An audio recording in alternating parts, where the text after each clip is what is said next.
Welcome to the Dan Stevens Show. On this episode, I have a very special guest, Amy Cassidy. She's back.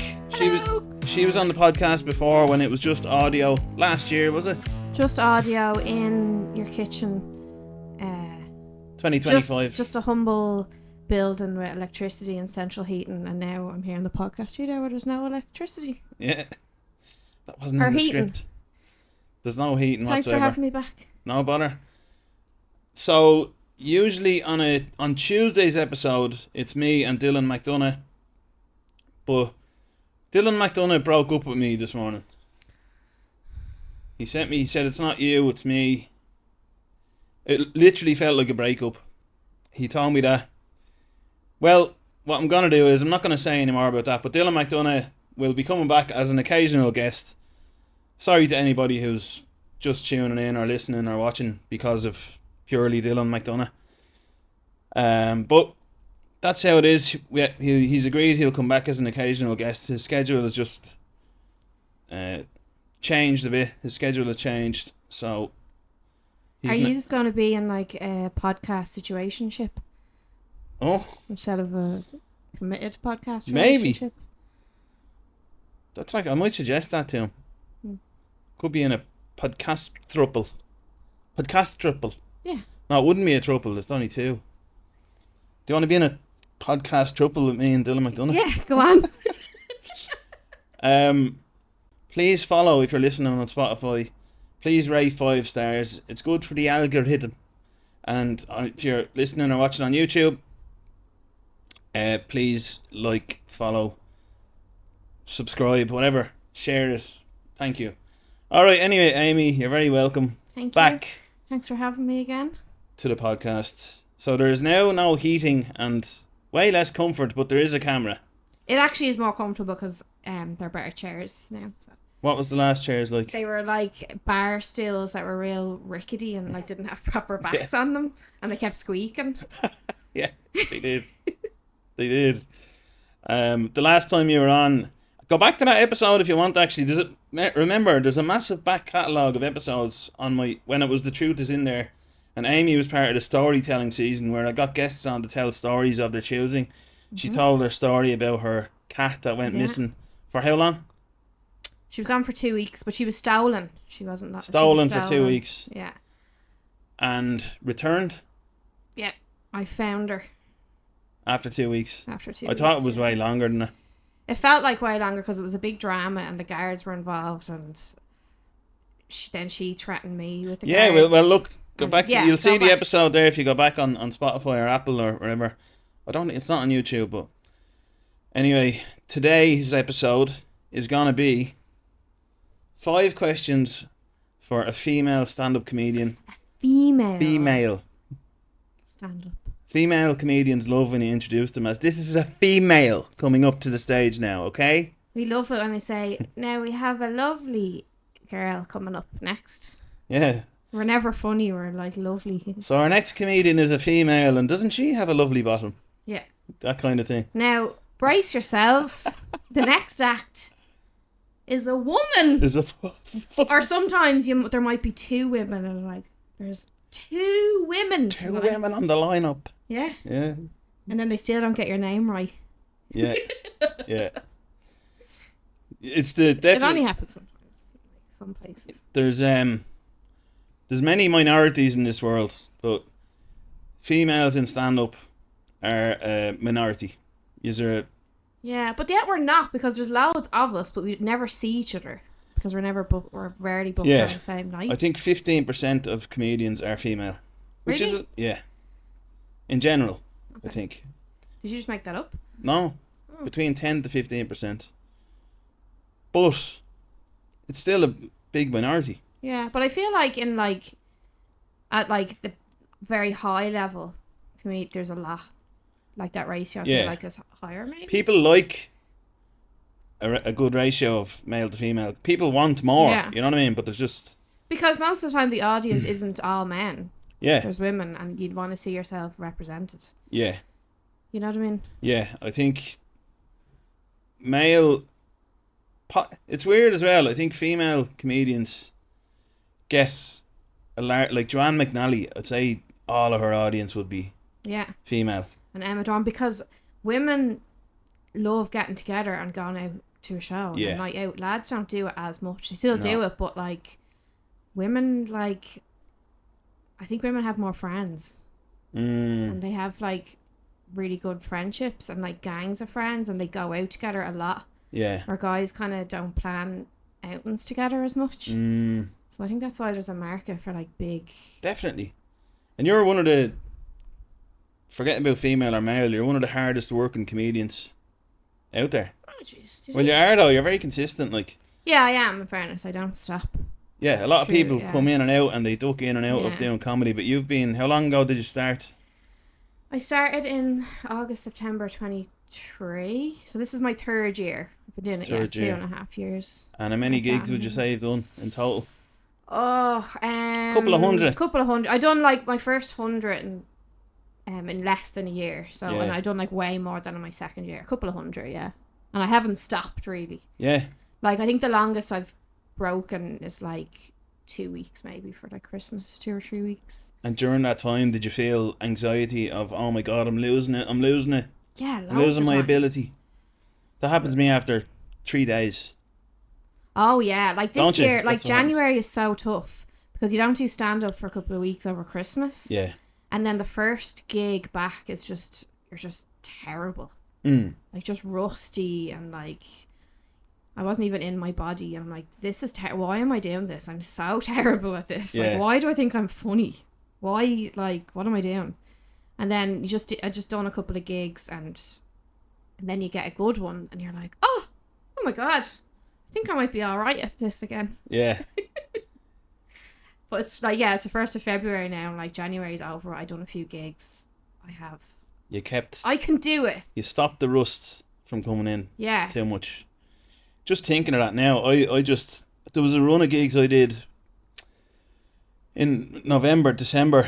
I did about 11 in 8 days, I think, which I get runs of them like that.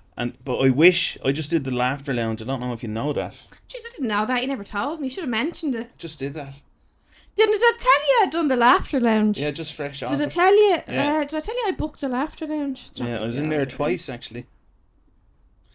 Hopefully I'll be back in there again. I didn't post about it online or anything. I was quite proud of it. But I'll tell you one thing. You should be, yeah. I'll tell you one thing. Brag about it. I wish that those 2 Laughter Lounge gigs had come at the tail end of those 8 or 10 gigs, because you just, instead of at the end of January, at the end of a month where I did like probably 6 or 7, but I wasn't like. Yeah. But it's the same for. But it's I was the same. Like I felt like I was like really getting momentum November, December, and I was doing gigs. I'm like, oh yeah, you only get a run of gigs and you feel really like that. You do like whatever you done, like 11 in a few days, and you're like, oh my God, I'm on fire. Yeah. And then it's just taken from you, and you have to like start. It's like going to the gym. It is. And like, but you think like you lose it all, but you don't. You're just rusty, and you have to. Yeah, like, I would describe. I don't know if you'd agree with this, but I found it as when you're like, what would you call it? On a roll, and when you're up there and I was trying new bits without even thinking. They were just coming out, and I was doing my jokes without even thinking, and stuff is just coming to me when you're on that roll of doing a lot. When you're on a hot streak. Because I think like stand up is just like a muscle that you have, and then the more you exercise, I would say. So when you're on a hot streak, it's like it just goes from the brain through to the mouth and out. But I'd say after a little break, it goes from the brain, through the back of the head, up the back of the neck, in through the ears, and then out your mouth. Out your arsehole, back in again. Yeah. You have to really... Like, I found myself really having to think of all the words, and then I hear them coming out, and I'm like, or like the words come, and you're saying the words, but like you're not connected to the words, and you're not delivering them properly, and like... Yes. You're not connected. They're hanging around in your material. Head. You're just like bop bop bop, like just like listing out all your bits, and they're just delivered crap because you're not even in the room. Yeah, so you're not present. Yeah, and then like you're doing it, and like there's other comedians there seeing you doing terrible, and you're like, oh yeah. Like my first gig back was like a comedy competition, like after Christmas. Yeah, it was my second gig, so that night I went to an open mic. And then it was the Crackdown Battle of the Bits that night, and it was just so terrible. Like, you were terrible. I was terrible. Yeah. What happened? Then, like I just said, I was saying the material, but I wasn't delivering it. Like, I wasn't connected with it. I wasn't. But you know what it was? I wasn't having a good time. I was just like, you know, I was on the stage physically, but like mentally, I was at home still, and it was still Christmas time. My name is Amy.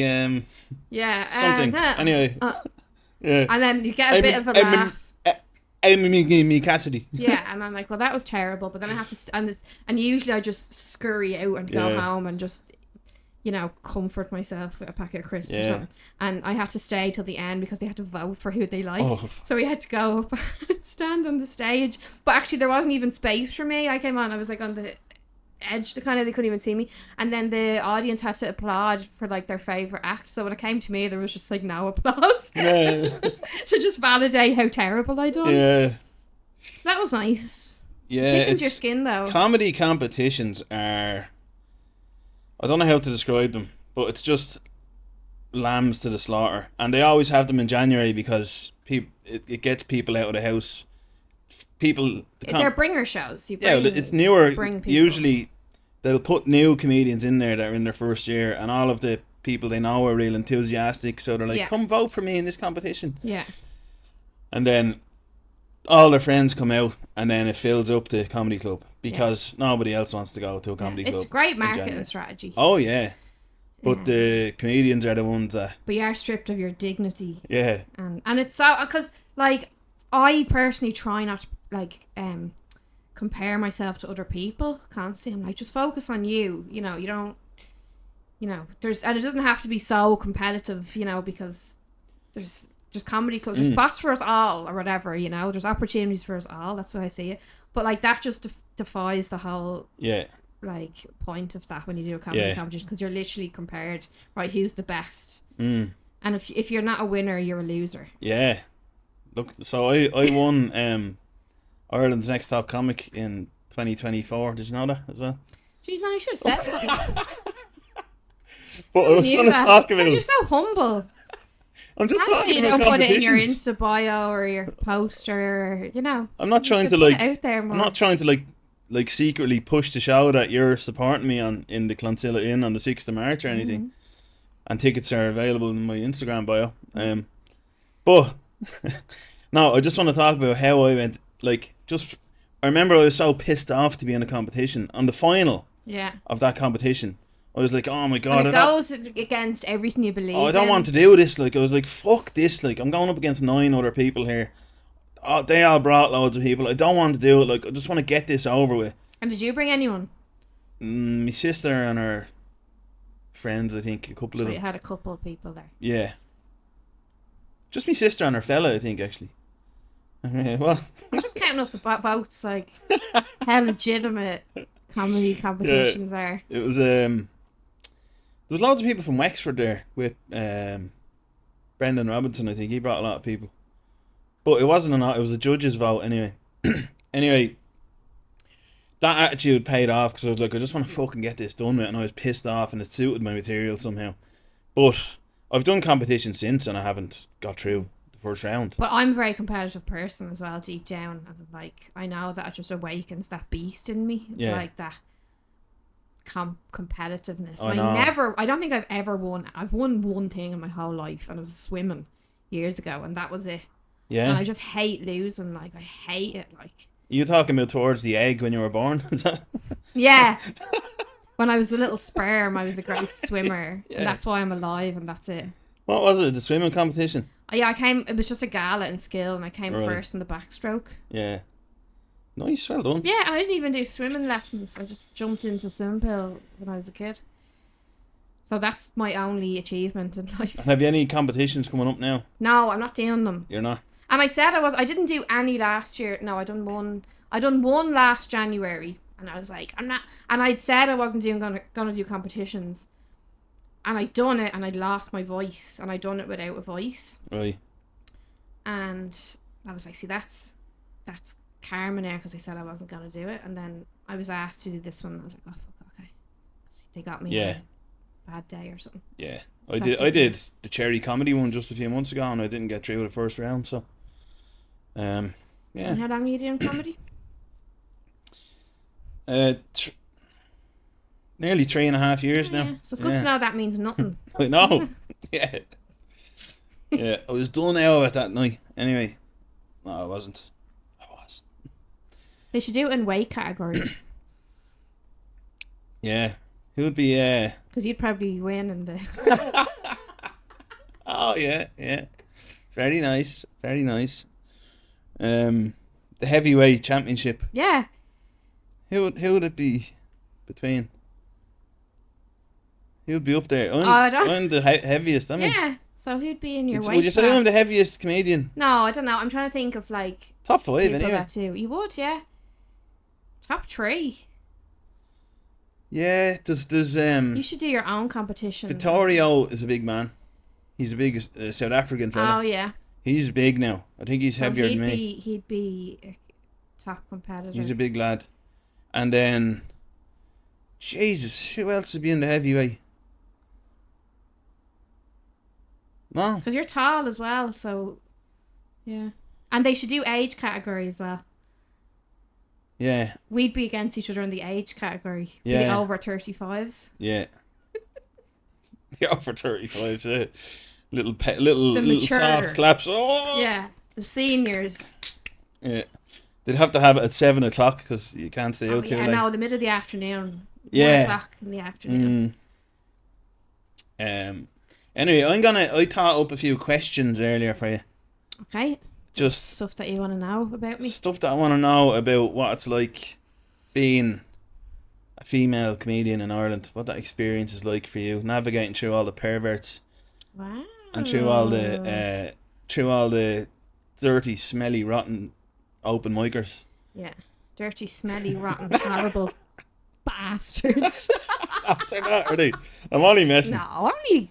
So we're open micers only ourselves. Like 80%. We were open micers ourselves. You're still an open mic. You know, like people at our level are we're not open.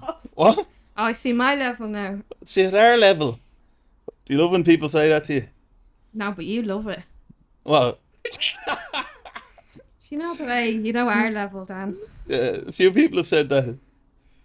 You know, I'm much better than you. I was Ireland's Next Top Comic winner 2023 or what year was it? 2024 actually. January competition season. So do you not have to renew that every year? Do you lose the title after a year? I was the prize cattle. It was one of the last. It was the last one ever. After it, they were like, "We're not gonna get any better than this fella, so might as well just." Might as well. Nah, Joe Dowling, the Messiah, the chosen one. Joe Dowling and Paul Marsh ran it, and I don't know who the judges were on the night. I think Ali O'Rourke, Brian O'Toole, someone else. It's a good buzz, but then I went out, so I won €200 that night. Nice. Walked out onto the Halfpenny Bridge, the Halfpenny Quays. What quay is that? What? I walked out with the Halfpenny Inn, and just, yeah, the quays there. Yeah. And my car was clamped, so. And how much was the release fee? 180. Oh my god, it's sickening. Yeah. So I won 20 quid, really. But that was it. There's no parking around there. I just parked up in a fucking, obviously in an illegal spot. I was like, I don't want to do this fucking thing. I'm just going to go in and, and then just come back out. And then, yeah. What I'm saying is, your clamp paid for. So. Anger is good for comedy. Maybe. For your comedy. Maybe. Yeah, probably. Alright, so let's get into these questions. I have 5 questions for you. Okay. I sent them to you earlier, so they should be the answer should be impeccable. Roll off the tongue. You have them. Do you have them like rehearsed? The answers. Can't even remember. Just ask what the first one. First one is. I think this is gonna be a good one. What's it like being a woman? What's it like being a female comedian? Abroad. Yeah. Strangest thing an audience member has said to you after a gig. Strange. Now, actually, do you know what? I'm going to make this an umbrella one where it can be a message online within like 24 hours either. I got a woman that came up to me and it was a gig actually and there was like 4 American tourists, and that was it. And then they were eating their dinner during the gig, and then this in Dublin City. In Dublin City, in Bar Rua. Right. And they were eating their dinner. It was like last year or something. And they were eating their dinner, and then I was the last act, I think, up. Headliner. That means headliner. And happens a lot at our level. You just happen to be the headliner because you're the last. When you're humble, you say last on. Yeah. But I wasn't a headliner situation, but when I got up, they had their jackets on to go, and if they left, there was no audience. So we were like, just please stay, just for one more. And anyway, I managed to get dessert, please. Yeah, and I got them to laugh anyway, and they were nice. Like, I got them going. And then they were really like elderly American, and the woman came up to me after, and she was like, "You're so brave to get up there.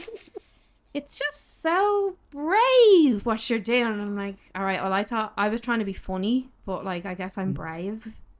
Like, oh my God. Like, just tell me that I'm funny, please. Nothing else. Just. Do you get that a lot, brave? You're brave. Someone said to me before, I couldn't do it. What you're doing. Yeah. I did one of them Shalmer Spree gigs. And they can be hit or miss, like. Yeah. And this was a miss, this one. And there was 7 or 8 old lads there. You know, they were just trying to drink their pints, and I'm like, I'm from Blanchardstown. And one of them comes up to me after, and he's like, Jesus, I don't know how you do it. Especially when it goes like that. Oh, Jesus Christ. I was like, yeah, nice one, man. That'll be nice for the 1.5-hour drive home. Yeah. Thank you. And was it bad? It was just talking into the ether. Just they might give you an L. Kind of look at each other. Or just the blank faces looking at yourself, and you're just looking out, and they're. It's not laughs. It's just they give each other recognition that they think it might have been funny. Like, oh, well, that's something. You know. Yeah. You're up there, and they're like, oh, do you hear that? Yeah. Awful. So that was so you haven't had too much odd. I haven't had too. Like, I'm a bit antisocial. Like, I'll just slip out after a gig usually. Do an old Irish goodbye. Yeah. Brave, and they always make, like, I suppose most people just make it about themselves. If they're like, well, I couldn't do that.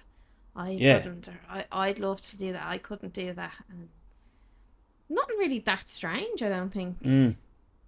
Oh, fair enough. Maybe I'll get stranger things. You could have made something up or something. Sorry for being authentic.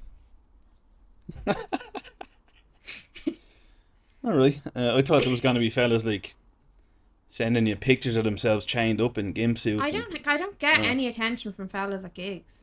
Do you not? No, nothing. I get, like, it's so, especially like really young guys at gigs, like guys like early 20s, they look at me with disgust. I make them feel uncomfortable. Really? Yeah, I don't know what it is. That's the same at me and young women at gigs. Really? That's weird. Yeah. Like, I'm not that old. Like, I look alright, you know? It's just like, no, I don't get. Is it when you walk out, like, straight away? Or is it after you've told one of your jokes? No, it's when I'm looking at them in the odd, especially like in the front row, and they're really young guys, and I'm just talking about my life, and they're just like, they just like crawl in their skin. Or sometimes they slag me off to each other. While do they? Yeah, and I don't know what they're saying, but I can tell by them that they're like saying things about me and slagging me off. Is there something that triggers them? Have you noticed any like patterns? If I talk about anything remotely sexual about myself, yeah, it disgusts them. Yeah, I usually address them like the idea of like me. Like, I love that, like, the idea of me, you know, but anyway, sexual just disgusts you. That's nice. Yeah. Some people are just arseholes and they're drunk and they're just like, ugh, I don't want to, or like they see it and straight away they're like, I don't know if it's because I'm a woman or what. Like, straight away that I don't like you, like, I don't care about what you're saying. Yeah. But then it's a great challenge. Or one time I had like a guy. He was sitting in the near the front with his arms folded, and he was just staring at me blankly the whole time.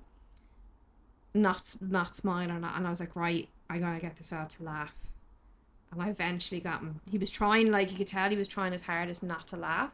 And everyone else was laughing, and I broke him eventually. I got him laughing. Guys don't like women that do stand-up comedy. And most of them. It's like intimidating or something. Well, like any complaints I've heard it from some women as well, actually, not just men.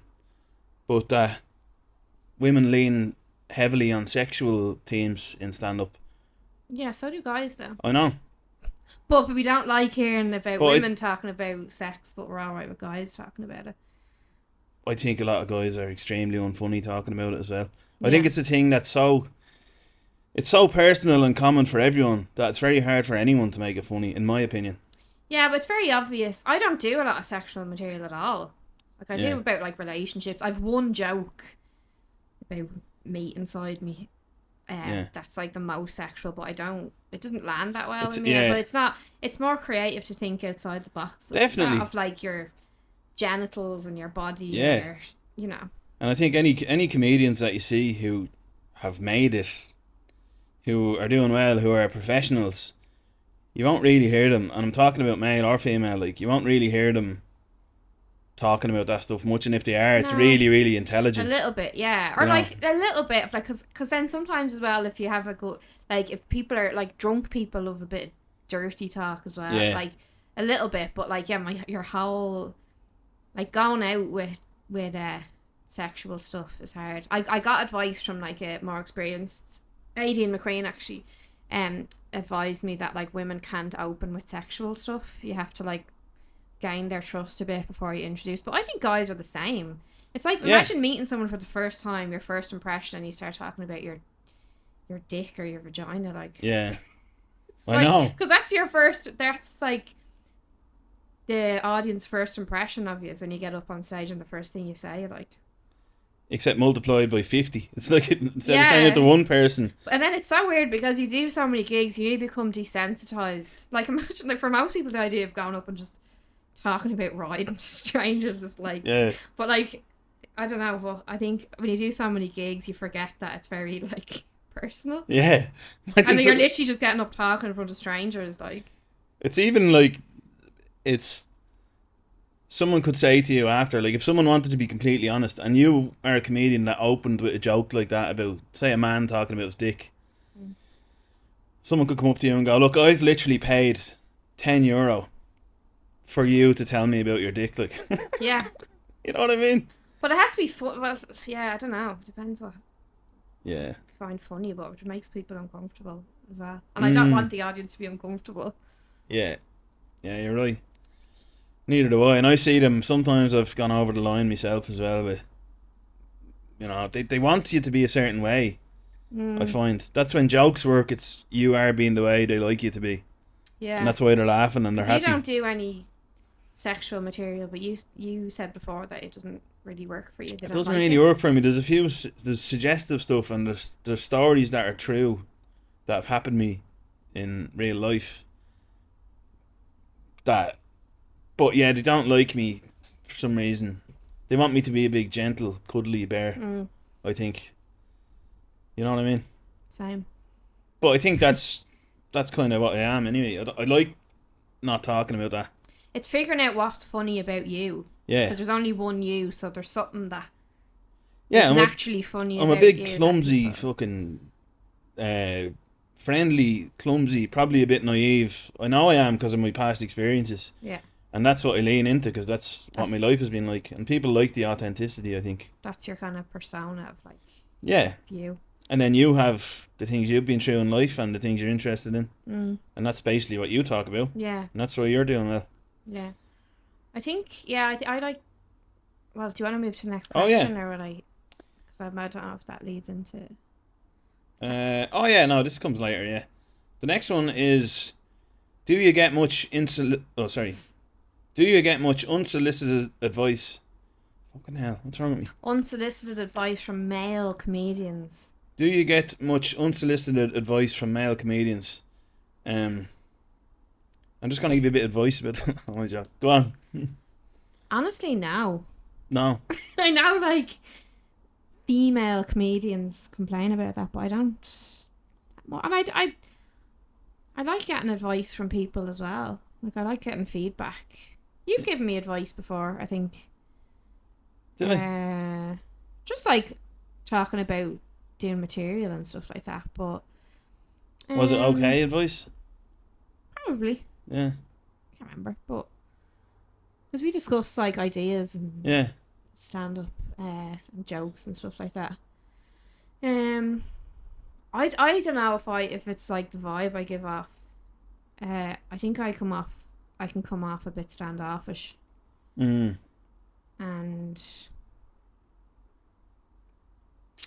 I don't know. I don't get that much solicited advice. And then because maybe you don't hang around after the gigs and you don't really you don't drink. I don't drink. Yeah, so you don't be around after. I think I'm quite isolated from. You're probably escaping it. Yeah, I think I'm isolated from the stand up. Yeah. Or open mic scene or whatever. I don't like socialise that much. Only like certain people, and I don't like really like I live outside Dublin, so I have to travel, like I have to drive like 35-40 minutes or whatever home after a gig. Yeah. Work the next morning. I don't like hang around and hang out with the comedians after the show most of the time.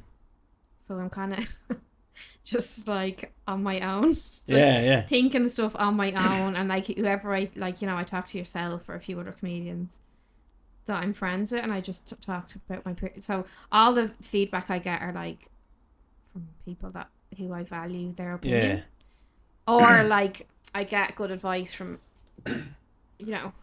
bookers or guys that run, and I value their advice as well. But I get the odd like suggestion of like, oh, this was great, you should do this, and it's like, oh yeah, and it's the most like obvious immature joke that I'm like, definitely won't do that. Yeah.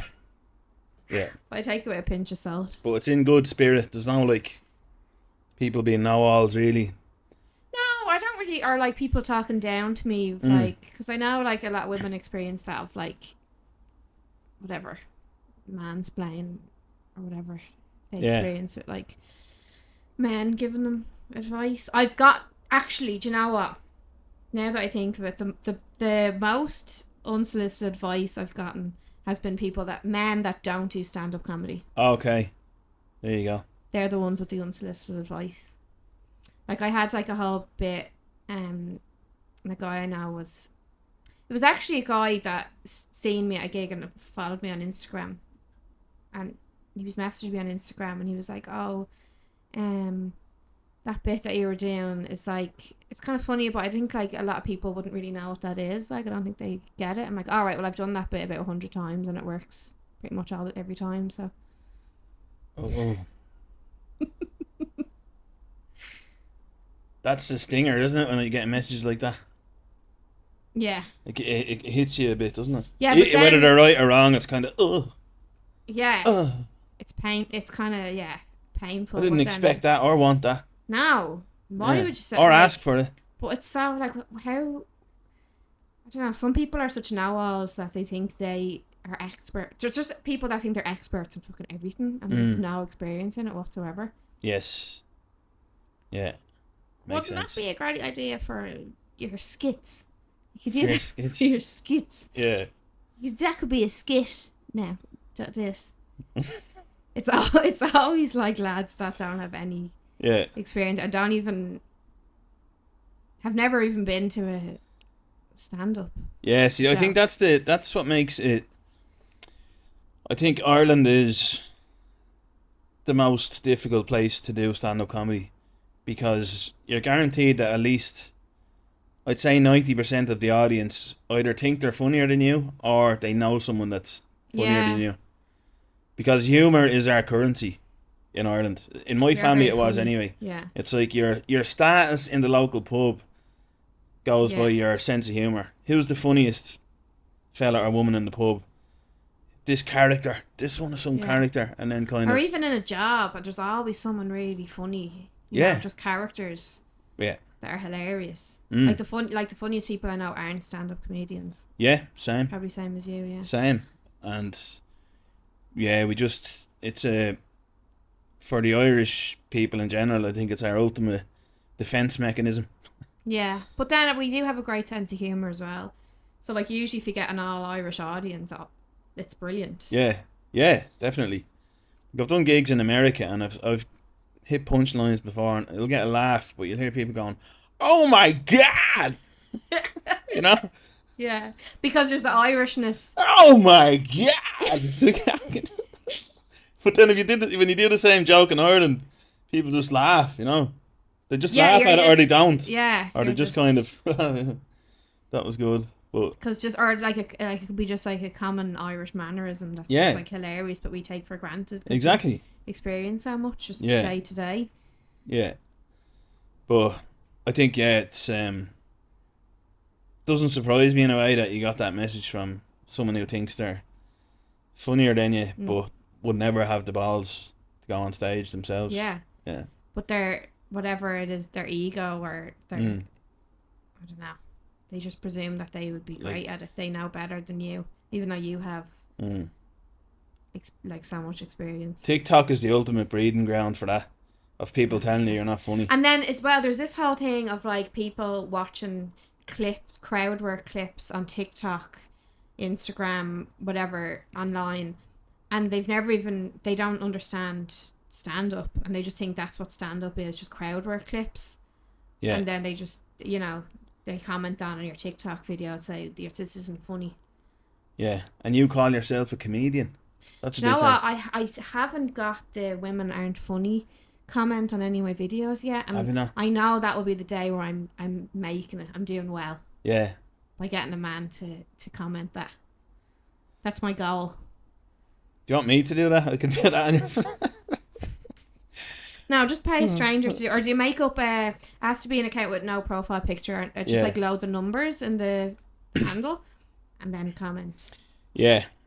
I've gotten a few anyway. That's you're not funny. Well, that's a great sign.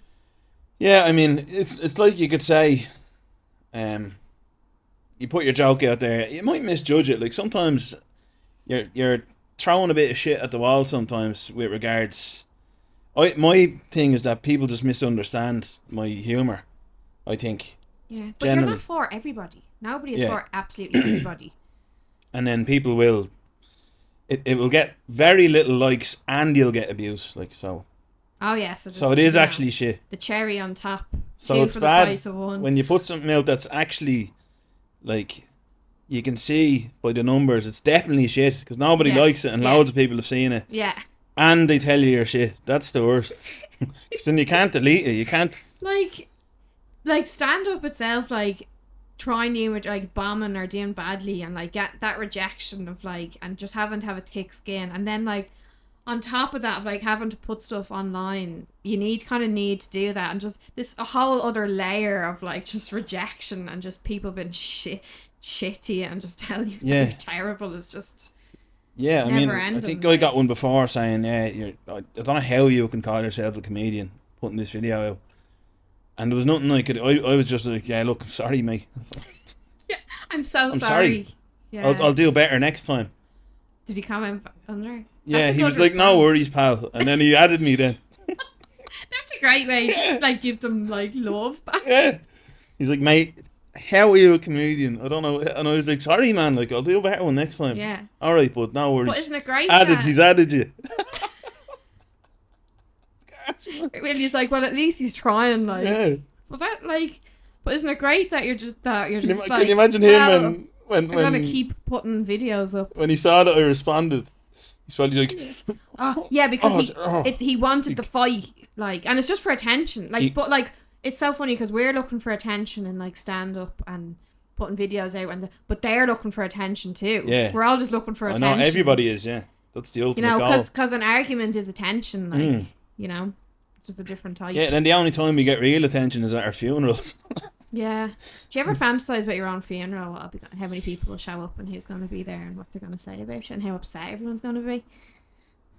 Yeah, I got a good trial of it at my brother's. Yeah, it'll probably be similar to that, I'd say. Do you think you get more choirs at your one, or? It'd be a lot of the same. We'd have a lot of shared people. Although you might be older, so you might have less people. Oh yeah, if you don't have kids around as well, you might have all people. So So you better make it famous so that you have loads of fans that come.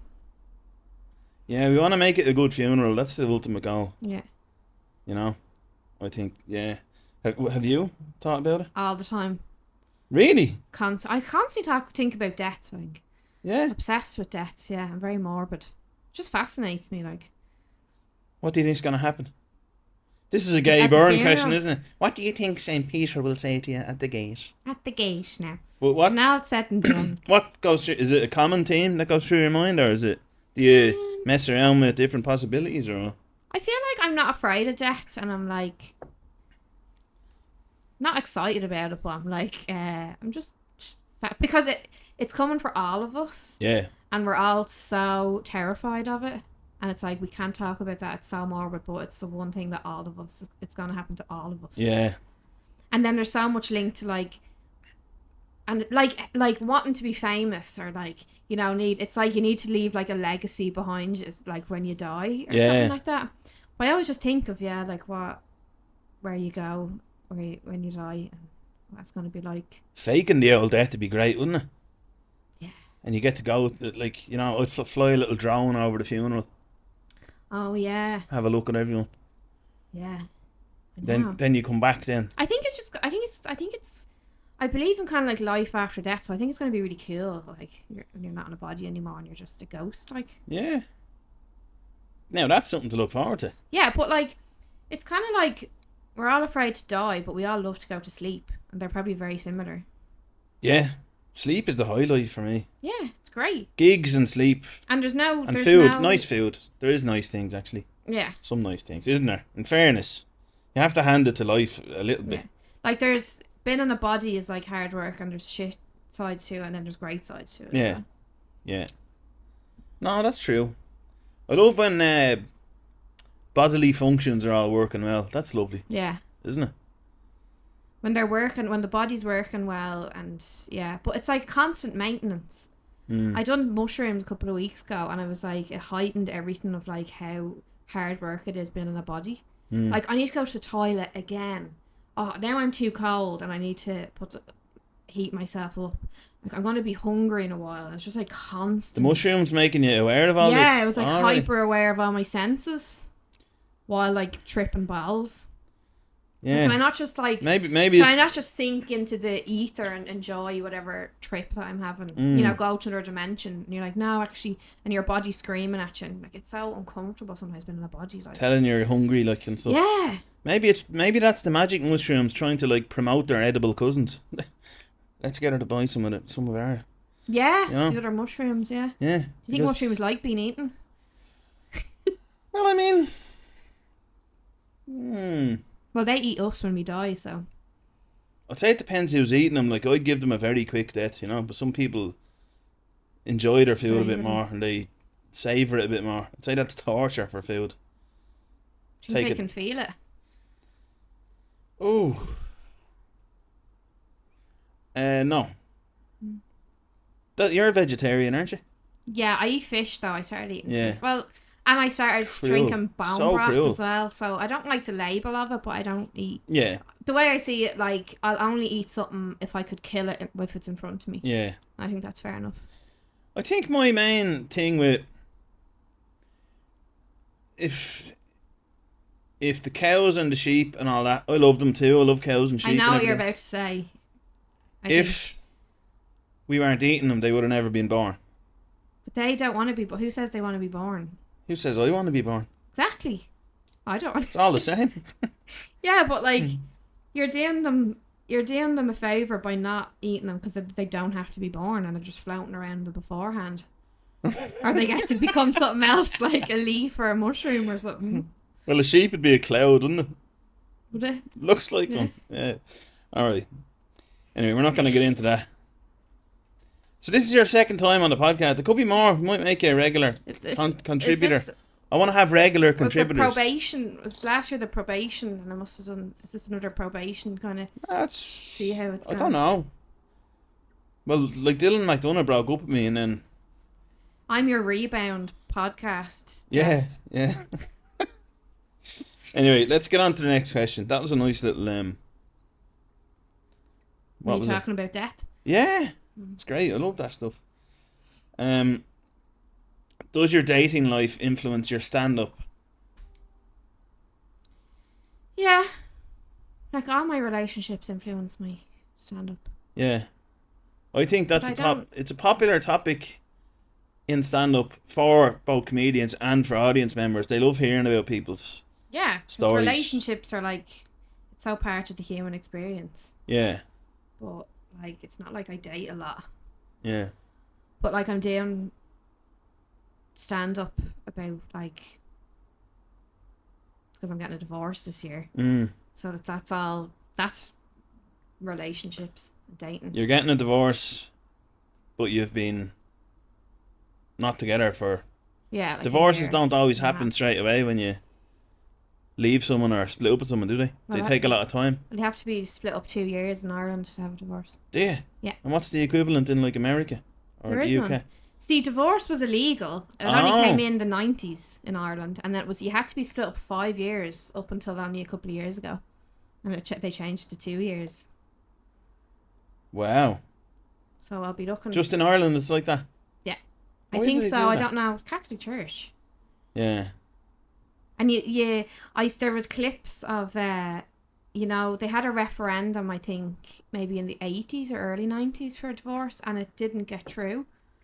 Or it might have been when I think there was 2 referendums. But anyway, one of the referendums for divorce, there was all these men campaigning, but like, but what if the women decide to leave us and they could just leave if they're unhappy? Oh, right. Yeah, like, that's the whole point, like. That was the foundation for the... I don't know. 2 years Well, this thing of, like, divorce should be, like, when you get married, that's it. It's for life, and you shouldn't be able to leave. You work through it, and you just be miserable for life, like the rest of us. Yeah. Yeah. I think it should be, like, on a case-by-case thing. Who decides, though? Ultimately, who knows better than you and the person you're getting divorced from? Imagine knowing what's the best for you and making a decision based on that. Like, they're like, no, you don't know. Yeah. So, but you've had material about that, haven't you?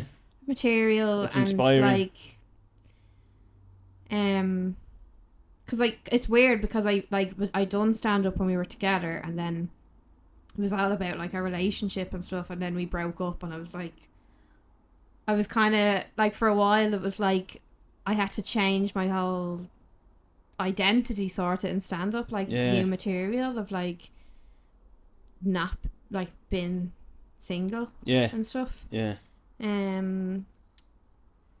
I don't know if it... Yeah, like, interactions with people... Like, I don't think... I think dating is kind of hard when you do stand-up.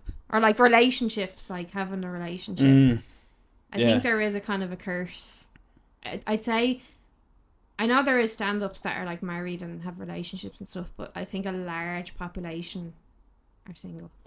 Yeah. Definitely. Oh, yeah. I've dabbled in the dating apps over the years. I've seen when they first started years ago. And then... couple of years ago when they got monetized and they just turned into sort of businesses that you like pick your level, gold member, premium member, which one are you gonna pick?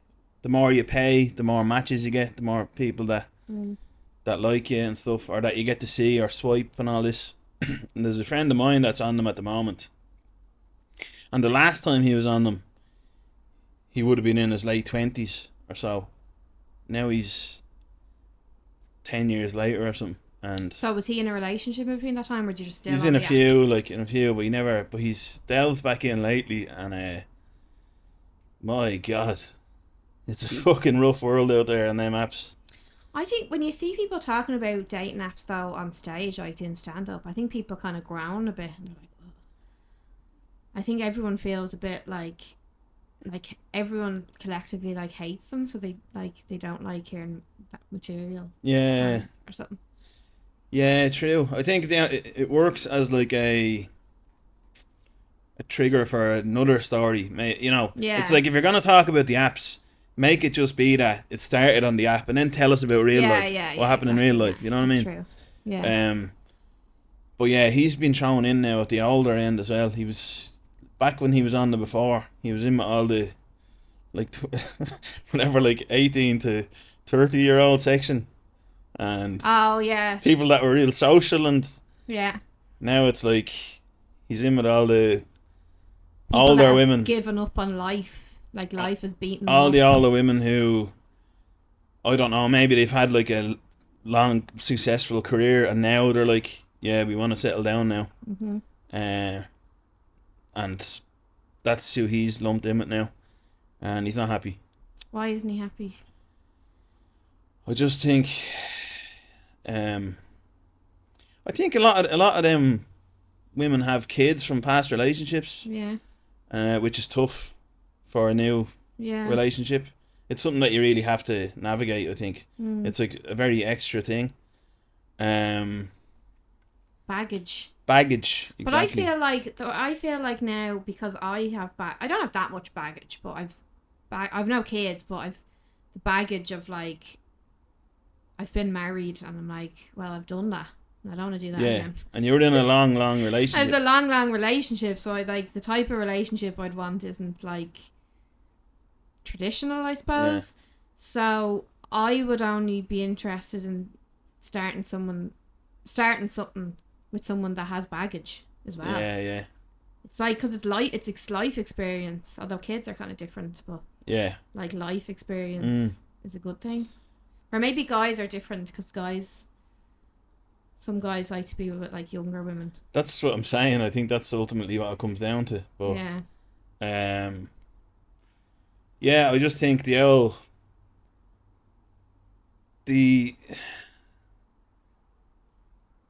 he's not like matching or seeing the same kind of women that he was seeing on it before, and he's not happy about it. But he's not like them kind of women aren't interested in him. I know. Nobody wants each other once you're over like 40. I'd say, you know what I mean? I don't know. I don't think that's true. Like, I don't think that's true. Like when I was last single, I was like 22, so fucked up. And now I'm like 36, and I could go out with guys in their 20s. Yeah, I could, but I'm not attracted to that. Yeah, it's just so weird. I'm like, oh, I'm attracted to like old guys now. Yeah. Like, it's so weird. Yeah. We're so complex people. But I mean, there's gonna be like a type that's most attractive on them apps. Like some fella who's like 27 and he's like 6'4" and he's wearing a suit and he's a businessman and all, you know. That's like what women want generally, is it? No. But that's what depends, like depends. I don't know, because a lot of people are like, oh, I need to go and just like find I need to get married and have kids, so I need to find like this perfect person on the app, and like browsing through a catalogue. What you have to check is if they're dead behind the eyes or not, if they have a darkness around their eyes. Yeah, or that man could have saved up to afford that suit because he is in fact sleeping in the top bunk of his mother's bedroom. Yeah, but you know, like you can clock like what kind of pictures, how they're posing in pictures. If they're posing with their car, no. Or if are they in a group photo for all their photos? Yeah. No. I'll tell you, there's some scams in them group photos. I remember that even. It's always the ugliest guy in the picture. Oh, it's the same with the women. Yeah. Oh, Jesus Christ. It's the ugliest person in the picture. Oh, I swear to God. And also, if they're wearing that's sunglasses, a common theme anytime I was on the apps. Sunglasses and a hat. Really? Ugly. Yeah, really? Because everyone looks good with sunglasses on. Right. And a hat. I think a few, I remember accidentally matching with women, and then you go about 3 pictures and you just go, oh, bollocks. Just unmatched straight away. You have to. Yeah. Yeah. There's no other way. You're being cruel to be kind, but it's like I do picture, though, I have enough empathy to picture what it's like at the other end of the phone when it's like, I like this fella, match it, and then he's just got just like a Ralph Wiggum sort of. Yeah, you know what I mean? It's cool, but like they don't. It's not something they want to know. You can't just say to them like, "Look, you were in a group. Every one of your pictures was a group photo." Yeah, and like, I thought you were your friend. Or a picture from like 5 years ago, or they all look like completely different people in each picture. Yeah. Like, do you not have any photos of yourself within the last year. Like, yeah, imagine me putting up a picture of me clean shaven, like, yeah, and then you meet up with me and this, have this beard and well, I have a beard now. Yeah, and I have less hair. Yeah, imagine a full head of hair and no beard. Yeah, 2 stone lighter, muscles coming out of me fucking. Anyway, we just get men get bulkier as they get older. Okay. Same with women. Yeah, we all get bulkier. We all bulk up naturally. Bulking. I'm actually bulking at the moment. Me too. All right. The next question is best gig you've done yet. This is a hard one. I think you did a good one recently, didn't you? I did a great gig last night. Yeah, tell us about that one. Buzzing. So good. I was doing support for Ian Anderson. Ian Anderson, Scottish comedian. And he's touring, and he's really inspiring guy. I've only met him this week, so I was doing support and like setting up the show and stuff and helping him promote it. And yeah, when you really connect with someone and you're like, oh, or it's someone that's really inspirational, and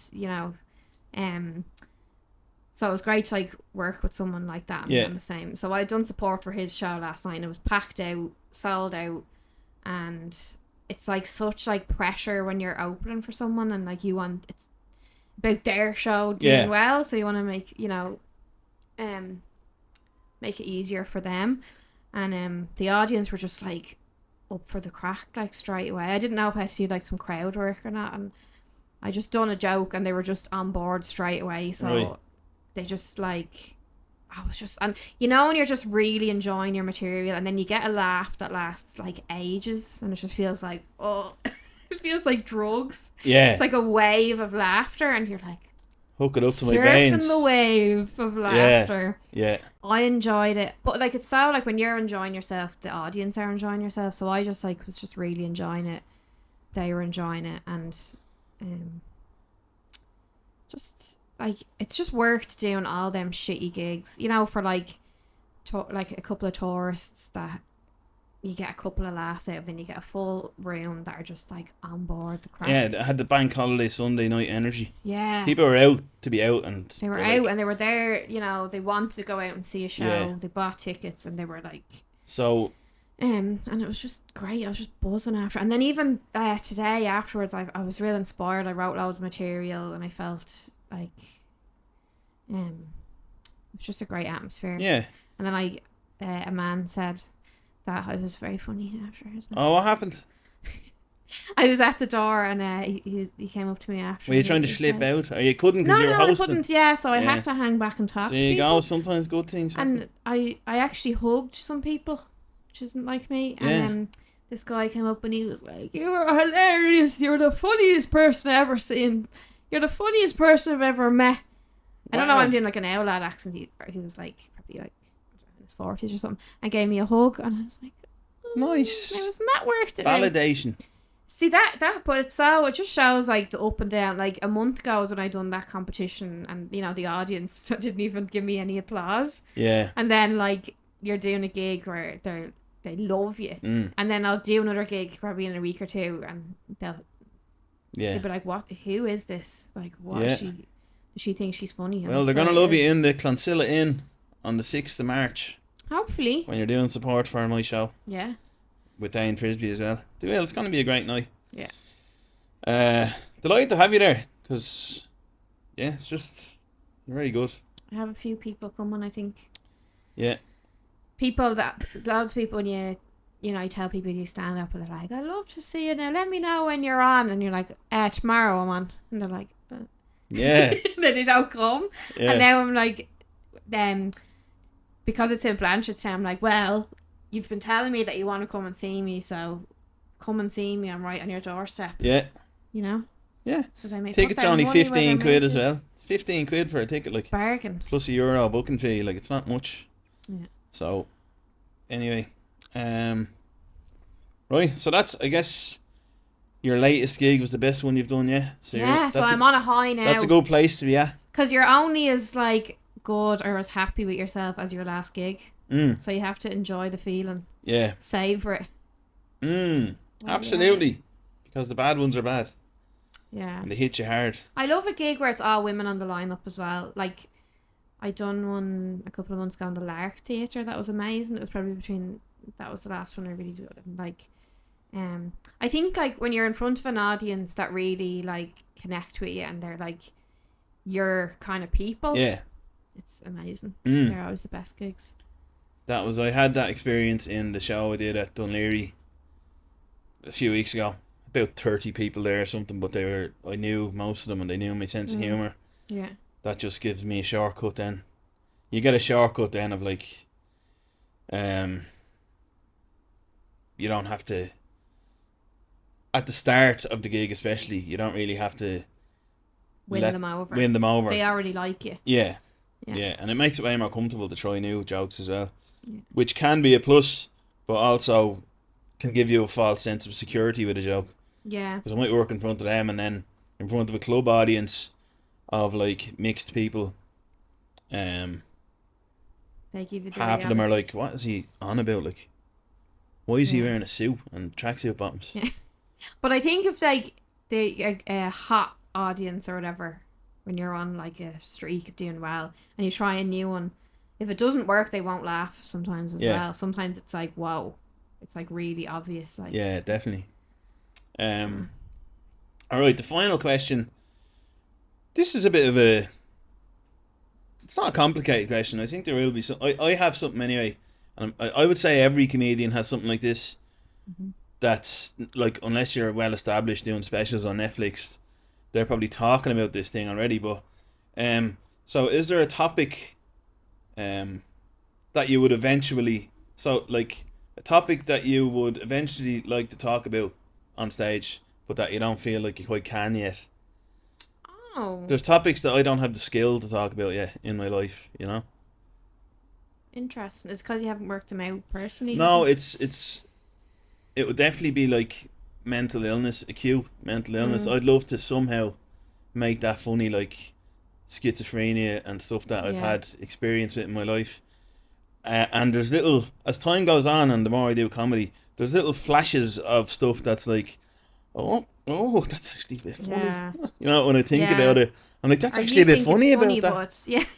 Oh, why is that? But it's such a heavy because it's so trendy now to talk about like autism and neurodiversity, but it's like people aren't ready for schizophrenia yet. That's like the big scary thing. That word in itself, is because like, it's used so as a derogatory term as well. Yeah, and it's really people. Like hard skits, you know, like it's a real hard word. It's like the scary word. Mental illness. Yeah, it's like the one, and it is probably the worst one.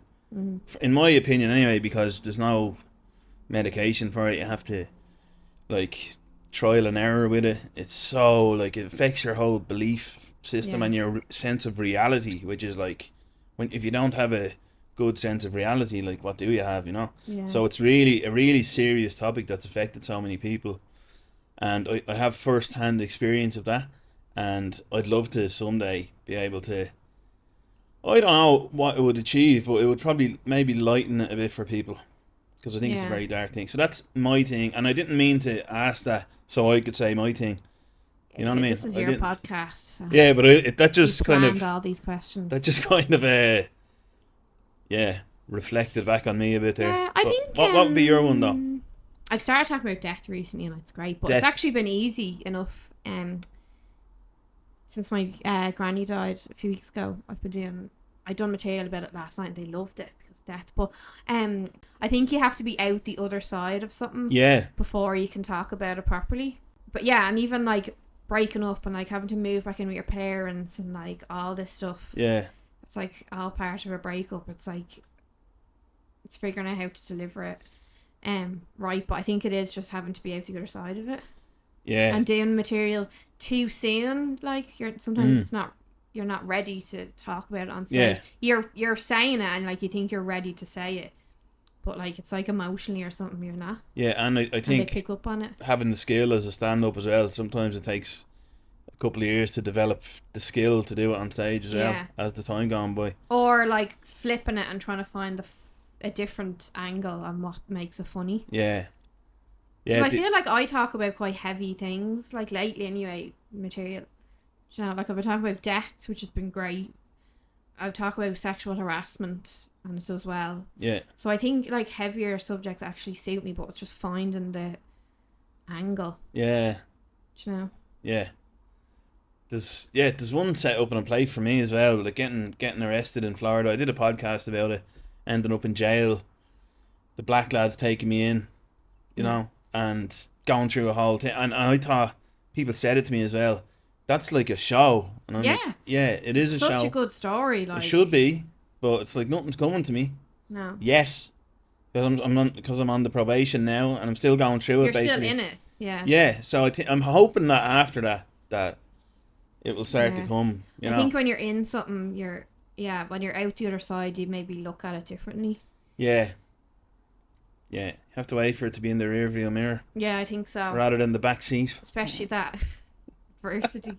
Yeah. Yeah. All right. Well, that's all the questions. That is. Did I do a good job at Dylan McDullen this week? Did I fool the listeners into thinking that I'm him? It's gonna take a while to get over Dylan McDonough now, but I think you've. I would have had you on as a guest anyway, so it's just earlier than I thought. But it's been great chatting to you. Hope you've enjoyed it. Yeah, great chats. Thanks for having me. Thanks for your return. Make sure to check out the earlier episode with the story that you told about what was your cat's name again? Susan. Is your cat's name? Susan. Binks. Yeah, Susan. Yeah, it was the curious case or the mysterious case of Susan Binks. I think the episode was called something like that. And yeah, please come to the show again. I'm gonna plug it again. 6th of March. Amy will be on with me in the Clonsilla Inn. Get your tickets in my bio, danstevens.comedy on Instagram. Please like and subscribe if you're watching on YouTube. If you're on Spotify, please follow, rate 5 stars. Also, please donate if you can to the Buy Me a Coffee link. I forgot to say it the last few episodes. Not that you would have donated anyway. Please, but, please. I have to get a new shirt. Please. Buttons popped off on my other one. So yeah, thank you very much, everybody. See you again on the next one, and I'll soon have a written statement from Dylan McDonough on his departure. Thank you, Dylan, for all the memories on the show. I'm gonna miss you, buddy. Are you gonna do a press conference round? You might have to get him back to explain himself. But yeah, see you all again soon. Thank you for watching and listening. Goodbye.